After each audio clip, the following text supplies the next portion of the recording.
अरे प्रभु को गिन गिन के गालियां देता था शिशुपाल। ये जब शिशुपाल प्रकट हुआ तो बुआ का ही लड़का था, 4 भुजाएं थी। तो इसके जन्म उत्सव के समय फिर श्री कृष्ण बलराम जी भी गए हुए थे। तो आचार्य ने जन्म कुंडली उस समय बाची कि महावीर होगा, ऐसा ऐसा सब वर्णन करते रहे और कहा ये उन्हीं के हाथ से मारा जाएगा जिसकी गोद में डालने पर इसकी 2 भुजाएं हट जाएंगी। तो वहां जितने आए हुए थे रिश्ते नातेदार, समाज के श्रेष्ठ श्रेष्ठ जन, सबकी गोद में शिशुपाल को, और जे भी भगवान श्री कृष्ण की गोद में डाले 2 भुजाएं गिर गई। रो करके उनकी बुआ ने कहा कि मैं भिक्षा मांगती हूं कि मेरे बालक की आपके हाथ से हत्या नहीं होनी चाहिए, तो उनका 100 अपराध क्षमा करता हूं। तो उन्होंने सोचा 100 अपराध काहे को करेगा, का 100 अपराध तक मैं इसे बिल्कुल कोई दंड नहीं दूंगा, वचन देता हूं। ये जब से तोतली वाली बोलना शुरू किया तब से भगवान को गालियां देना शुरू किया था। इसका स्वभाव ही ये वैर, पूरा ऐसा वैर, भगवान को गालियां देता था। जिस समय सब धर्मात्माओं राजाओं की सभा भरी हुई थी और भगवान श्री कृष्ण की अग्र पूजा हुई, सब तो सह गए, शिशुपाल खड़ा हो गया और ऐसे कटु वचन बोले। महाभारत में लिखा, हमने स्वाध्याय में पढ़ा था, ऐसे कटु वचन बोले कि कोई भी नाराज हो जाएगा उससे। तो पहले भीमसेन खड़े हुए और कहा कि अपने बड़ों का सम्मान करना सीख, चूंकि भाई ही लगता है, जैसे कुंती बुआ ऐसे भगवान की वो बुआ का दूसरा है, ये लड़का है। सम्मान करना सीख, अगर तू ऐसे ही बोलता रहा तो यही मैं तेरा गला काट दूंगा। ऐसे कहा बैठ जा ब्रिकोदर, बहुत खाने वाला, तू क्या मेरे से लड़ेगा। भगवान ने भी इशारा कर दिया। जब देखा कि ये बोलता ही चला, भीष्म जी खड़े हुए और भीष्म जी ने कहा मैं श्री कृष्ण के चरण आसक्ति चित्त वाला हूं, अगर अब एक भी शब्द यहां बोला इसने तो मैं किसी की नहीं सुनूंगा, इसको नष्ट कर दूंगा। और दोनों सभाओं के सर पर पैर रखता हूं, जो श्री कृष्ण का विरोध करे उसके लिए मैं पर्याप्त हूं। भगवान ने कहा चुप रहो, शांत रहो, सबको बैठा ला।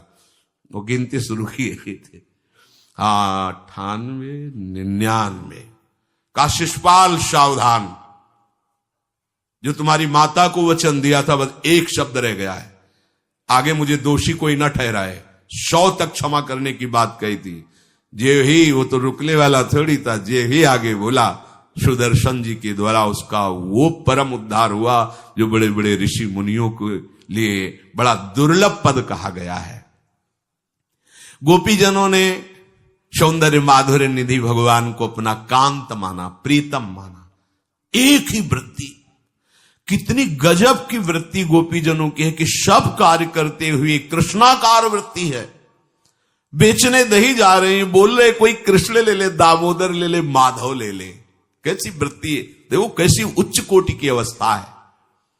किसी भी भाव से हमारे प्रभु से जुड़ जाए तो इच्छा द्वेष दोनों से वो मुक्त हो जाए। और जब तक ये ठीक है ये बेठीक है, इस तरह के द्वंद्व तुम्हारे हृदय में बने रहेंगे, तब तक मूढ़ता रहेगी और उससे पतन होता रहेगा। संसार का संबंध दृढ़ होता है इच्छा से। बहुत सुंदर बात है, संसार का संबंध दृढ़ होता ही है इच्छा से। इच्छा खत्म, संसार का संबंध खत्म। कितनी बढ़िया बात है। पर हम भागे घूम रहे हैं इच्छाओं की पूर्ति के लिए। जब एक बता दिया कि समुद्र है भगवान, जो चाहिए इन्हीं से क्यों नहीं, पर इनसे मिलने के लिए भी तुम्हें शराब छोड़ना पड़ेगा, तुम्हें मांस छोड़ना पड़ेगा, व्यभिचार छोड़ना पड़ेगा, गंदे चिंतन छोड़ने पड़ेंगे। वो राजी नहीं हो तो करो पाप और चाहो सुख। ऐसा कैसे हो सकता है? यही है जीव की परेशानी, यही है। वो ये चाहते हैं कि हे संत महात्मा, हे भगवंत, हमको छूट दो, हम खूब गंदे आचरण करें और आप हमसे सेव संतरा रुपया पैसा ले लो और आप ऐसा आशीर्वाद दो कि हमारी उन्नति होती रहे, दुख न मिले, हमें सुख ही मिलता है। कभी स्वप्न में भी नहीं हो सकता। तब लग कुशल न जीव कहूं, सपने हूं मन विश्राम, जब लग भजत न राम कहूं, शोक धाम तज काम। ये दुखों का खजाना काम अर्थात इच्छा, इसका त्याग करके भगवान की शरण में होकर जब तक नाम जप नहीं करोगे, स्वप्न में भी तुम्हें विश्राम नहीं मिलेगा। और नाम जप एक गंदे आचरण करने वालों के हृदय में नहीं हो सकता। नाम परम पवित्र है। ये तभी होगा जब आपका खान पान सात्विक हो, आपका वातावरण सात्विक हो, आपका बोलना उठना बैठना सब सात्विक हो, तब नाम भगवान कृपा करेंगे आपकी जिह्वा। फिर कौन सी इच्छा रह जाएगी, कौन सी इच्छा रह जाएगी? अरे आप विश्वास कीजिए, ये जितनी इच्छाएं हैं सब स्वाप्निक हैं। जब आप सच्चा विवेक धारण करेंगे तो आपसे पूछा भी जाएगा कि जबरदस्ती केवट से कह रहे ले लो, वो कह रहा आप कछुनाथ न चाहिए मोरे, नहीं चाहिए। प्रहलाद जी कह रहे वरदान मांगो, हमारी आज्ञा का पालन करो, तो कह रहे हाँ आपकी आज्ञा का पालन करता हूं, हे नाथ मुझे यही वरदान दीजिए कि आपसे भी कोई इच्छा न रहे। ये वरदान मांगा कि आपसे भी कोई इच्छा। आप सोचो क्या है ऐसा भागवतिक रस कि जिसको वो मिला तो भगवान से भी कह देते। और भक्त तो बड़े विचित्र विचित्र है, वो भगवान से कहते तुम्हारी इच्छा क्या है प्यारे, बोलो हम पूर्ण करते हैं। तुम्हारी इच्छा क्या है, हमारी तो कोई इच्छा ही नहीं, आप बोलो आपकी इच्छा क्या है, आप क्या चाहते हो, मैं कैसे आपको रिझाऊं। ये जब कामना को लेकर के मनोवृत्ति का प्रवाह संसार की तरफ होता है, तब ये कामना ही हमें राग द्वेष में बांध देती है। जो महापुरुषों ने उपासना करके शास्त्र स्वाध्याय करके अनुभव किया है, उसे ध्यान से सुनो। इच्छाओं से बचने का उपाय, इच्छा ही आपके बंधन का कारण है, इच्छा ही जन्म मरण का कारण है। इच्छाओं से बचने का उपाय, कर प्रमाद मत बनो आलसी, करो सुचारु रूप से काम, अपना काम स्वयं करने में लाज बड़प्पन तजो तमाम। पहली बात, शरीरधारी को किसी दूसरे शरीर से अपने शरीर की सेवा तब तक नहीं लेनी चाहिए जब तक बीमार ना हो जाए, असमर्थ ना हो जाए, चाहे गृहस्थ में हो चाहे विरक्त में हो। ध्यान दीजिए, आप चाहे आपकी पत्नी हो, पुत्र हो, परिवार हो, आप उनके सेवक हैं, क्योंकि वो सब प्रभु के जन हैं। इस भावना से रहोगे, कभी नाराज नहीं होगे, कभी गुस्सा नहीं आएगा, कभी झगड़ा नहीं होगा। अगर आप अपने को ये माने कि प्रभु मेरे इस रूप में आए हुए हैं, मुझे अपने कर्तव्य का पालन करना है, तो कहीं झगड़ा नहीं हो सकता। तुम जो कर रहे हो तुम्हारा कर्तव्य, हमारा कर्तव्य है कि हम पति पुत्र परिवार आदि जो भी है, ये हमारे भगवान का स्वरूप है। मैं आप समझो वही भगवत साक्षात्कार, पर ऐसा कौन मानता है। अच्छा, साधु वेश में ये जरूर सावधानी रखनी चाहिए, ध्यान देकर सुनिए। जब तक आपका शरीर स्वस्थ है, आप किसी से किसी भी प्रकार की सेवा स्वीकार न करें। भिक्षान्न के सिवा कोई भी सेवा स्वीकार न करें। अपने शरीर की सेवा तब तक करें जब तक आपका शरीर असमर्थ नहीं हो जाता। असमर्थ हो गए तो फिर हरि ही करें आकर स्वयं, या किसी को भेज दें, उनके बस की बात है। देखो माधवदास बाबा की लंगोटी स्वयं श्री ठाकुर जी महाराज धो रहे हैं। तब तक हमने अपने बड़े संतों को देखा है, बिल्कुल किसी भी तरह की कोई सेवा नहीं स्वीकार करते। अपनी दिनचर्या अपने हाथ से, अपने शरीर की पूरी। आपको क्या हो गया है, आप भी वैसे ही चलो जैसे गुरुजन चले हैं, भिक्षान्न के सिवा। आप अपनी किसी भी तरह की सेवा किसी से मत करवाइए। आप देखो इच्छाओं का दमन होना शुरू हो जाएगा, यहीं से इच्छाओं का दमन शुरू हो जाता है। आप सच्ची मानिए, ये जो आप शरीर सुख की आकांक्षा से दूसरे से सुख लेने की इच्छा करते हैं, यही तुम्हारे बंधन का कारण है, यही तुम्हारी दुर्गति, यही तुम्हारी कमजोरी है। जब तक शरीर स्वस्थ रहे, किसी से किसी भी तरह की सेवा मत लो, और अधिक से अधिक सेवा करने का भाव रखो। सुधार, हमें सेवा करना है, सेवा लेना नहीं है। जब तक सेव्य का साक्षात्कार ना हो जाए या शरीर असमर्थ ना हो जाए, तब तक ये नियम दृढ़ रखना चाहिए।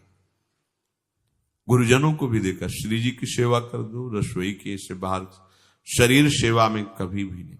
कभी धोखे से ऐसे वस्त्र आदि रह गए और महाराज जी अनुपस्थित धो के जल्दी से फैला दिया तो भी डांट लगी, ऐसा क्यों किया?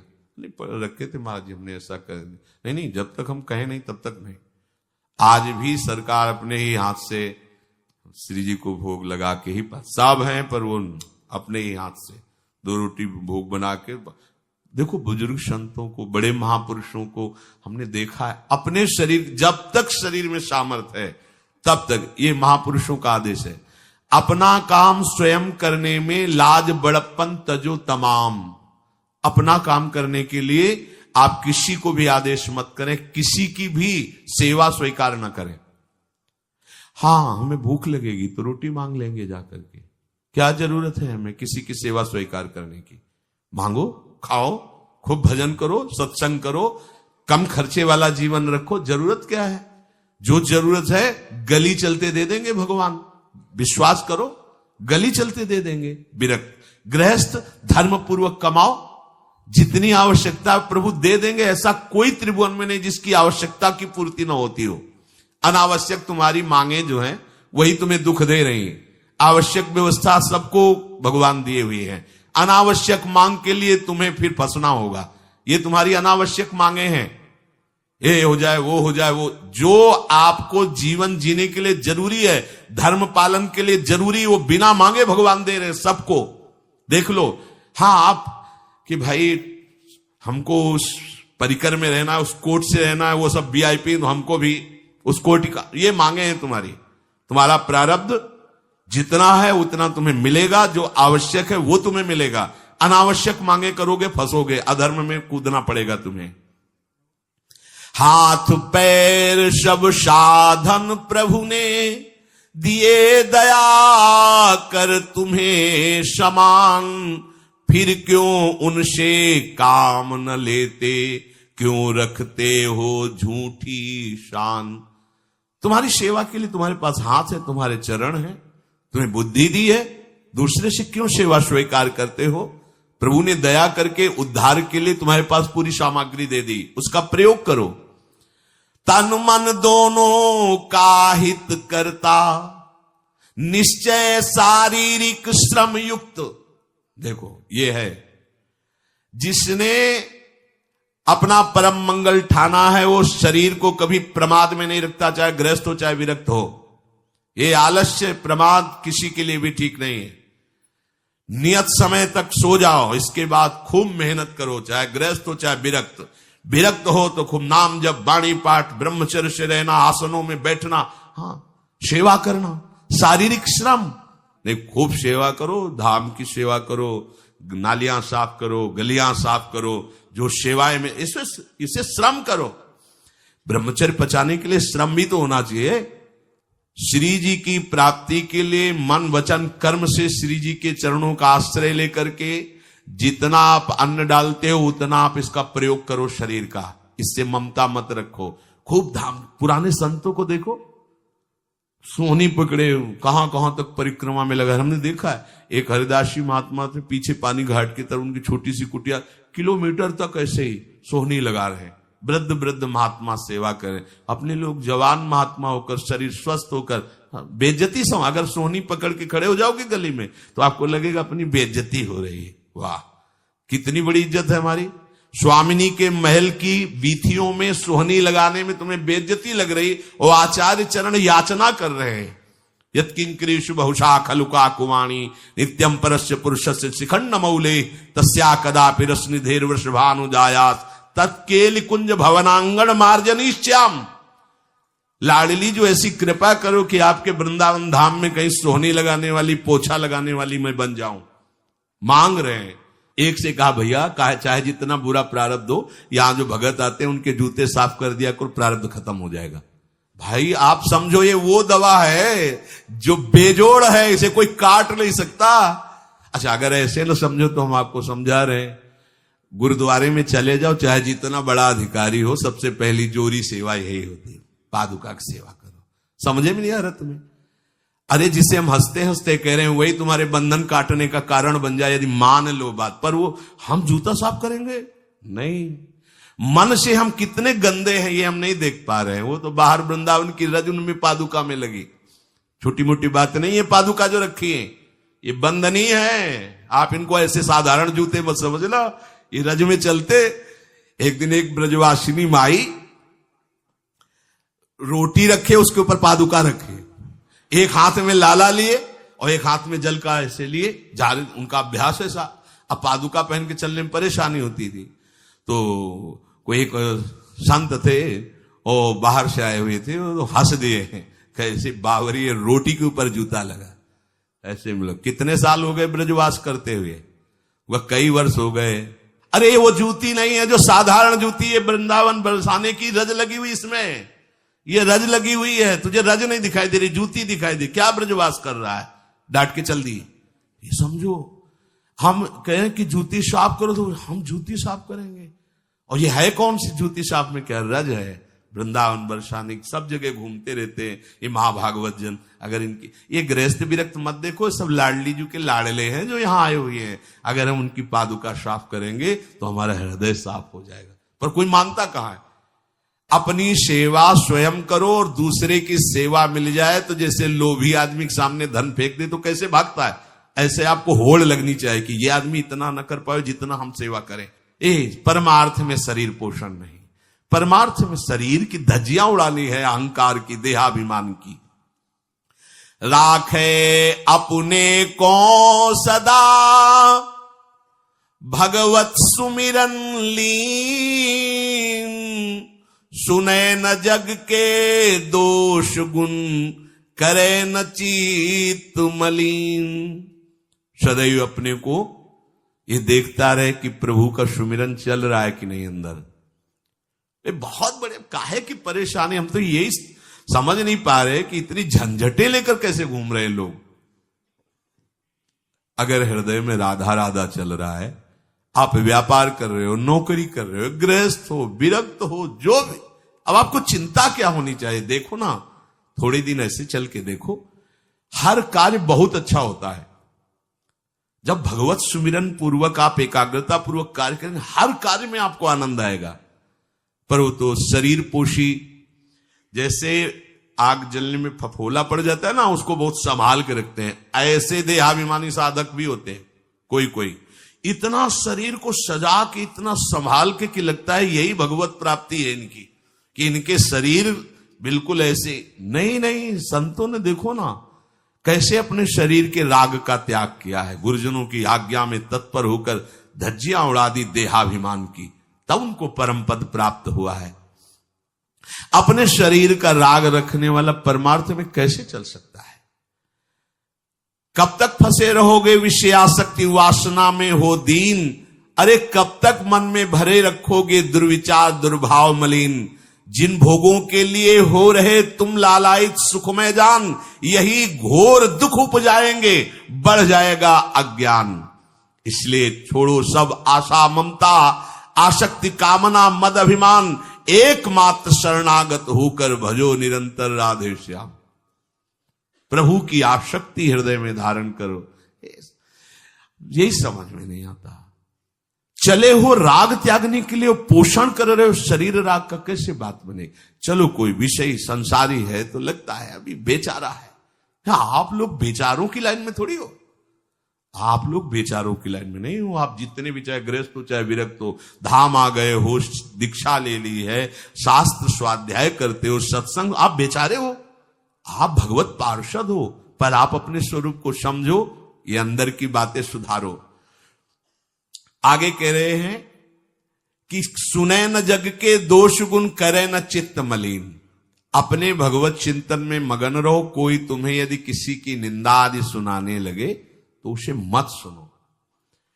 पूछे कछु कछुए कहे, को आए के पास, सुन ले कछु बोले नहीं, सब ते रहे उदास। पर निंदा पर दोष के कथन सुनन में लोग, जो आनंद अनुभव करें तो लहे नरक के भोग। तुम्हारे पास आकर कोई तुम्हें दूसरे की निंदा सुना रहा है और अगर तुम्हें हर्ष हो रहा है, कैसी बात, कोई नामदाता सदगुरु की निंदा करे, तुम सुन लिए, कैसे तुम्हारे इस पाप का प्रायश्चित होगा? सुनने और कहने वाले दोनों को एक ही दंड मिलता है बराबर। तुम अपने गुरुदेव की निंदा सुन ली, तुम अपने आराध्य देव की अवहेलना की बात सुन ली। उपासना नहीं है, कहीं देहाभिमान है कि हम तो गुरु से श्रेष्ठ है ना, गुरु जी की निंदा होती हमारी वंदना हो रही। परिणाम में लड्डू मिलेगा, खा लेना, परिणाम पक्का।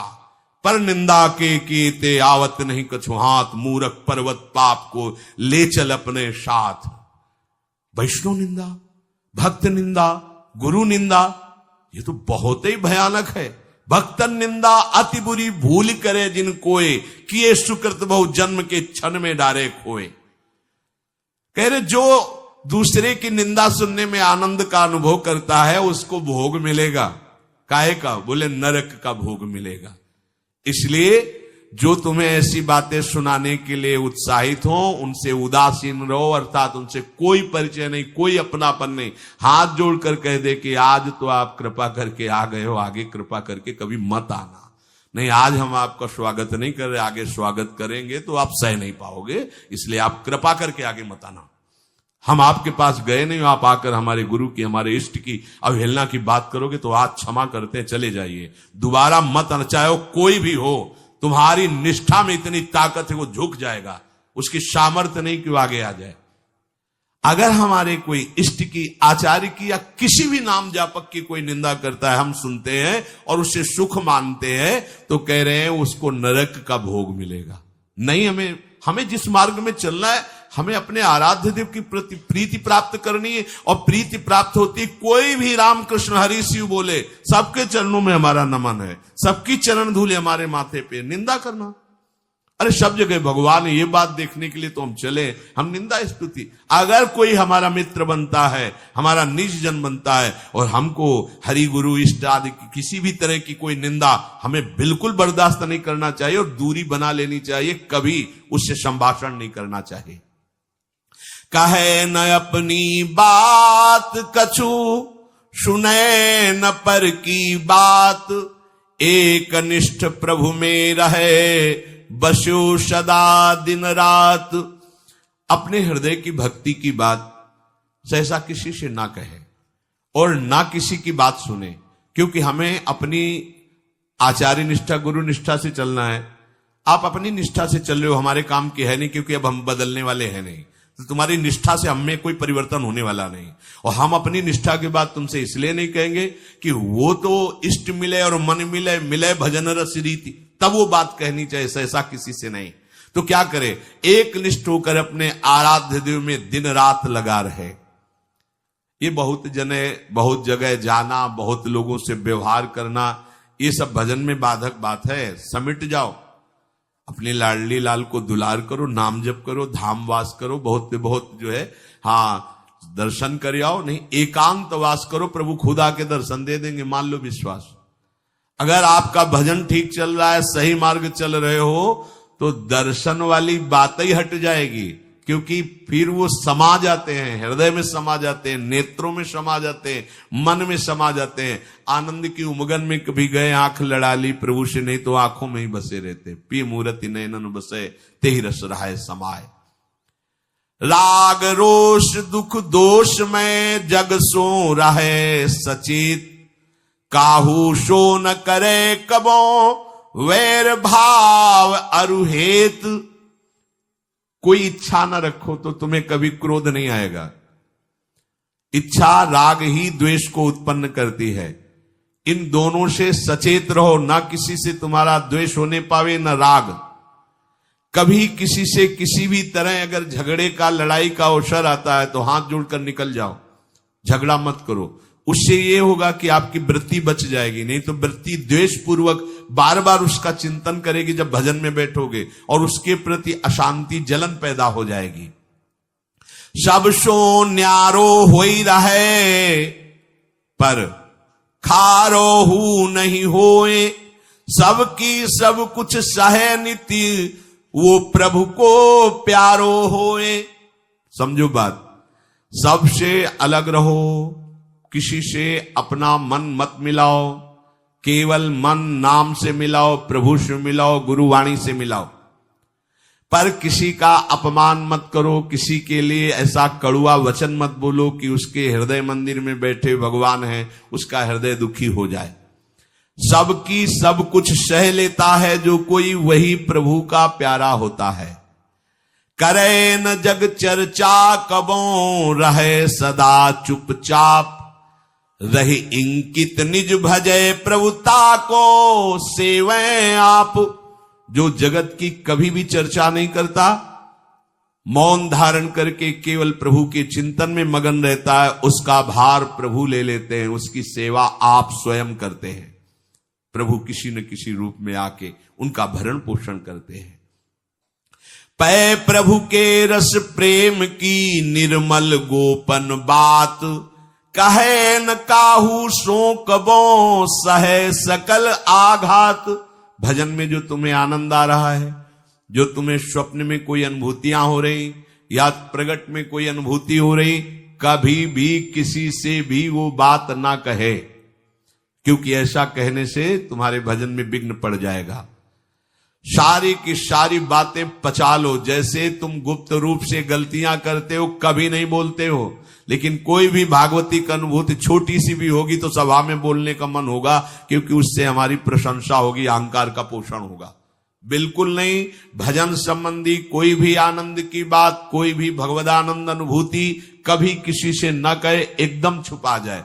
अगर कोई ऐसा कि हमने तो ऐसे लक्षण आप में देखे, हाँ नहीं ये तो ऐसे ही तुम्हें आभास हुआ, हमारे अंदर ऐसा कुछ नहीं। कोई भी भागवतिक वृत्ति कहीं अपने में आरोपित करके प्रदर्शन का कार्य न कर दे।